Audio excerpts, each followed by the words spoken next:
खबर शामिल करते हैं पाकपतन से, जहां पर आल पाकिस्तान लॉ स्टूडेंट के सालाना इंतखाबात 2020 मुकम्मल हो चुके। मजीद जानते हैं पीर तौसीफ की इस रिपोर्ट में।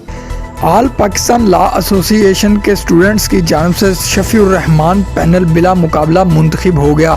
आल पाकिस्तान लॉ स्टूडेंट के इलेक्शन में सदर के ओहदे के लिए शफीउर रहमान को राजनपुर से सिलेक्ट किया गया था, जो कि भारी वोट लेकर बिला मुकाबला कामयाब हो चुके हैं। सदर शफीउर रहमान ने मीडिया को बताया कि लॉ तालिब इल्मों के तमाम मसाइल को उजागर करूँगा। आल पाकिस्तान लॉ एसोसिएशन का शुक्रगुजार हूँ, जिन्हें मुझे इस ओहदे से नवाजा और मुझे काबिल बनाया कि मैं तमाम स्टूडेंट के जो मसाइल हैं उनको मैं उजागर कर सकूँ और उनके हल के लिए कोशिश कर सकूँ। तो मैं इंशाल्लाह अब मैं एज अ प्रेसिडेंट तो होने के नाते तमाम जितने भी स्टूडेंट के मसाइल हैं उनको सुनूंगा और तमाम मसाइल जो होंगे हम एक पैनल साथ बैठ के उनको उजागर करेंगे और उनको सोल्यूशन निकालेंगे। शफीउर रहमान के सदर मुंतखब होने से जहां ला तालिब इल्मों के मसाइल उजागर होंगे, वहीं तालिब इल्मों में खुशी की फिजा कायम है।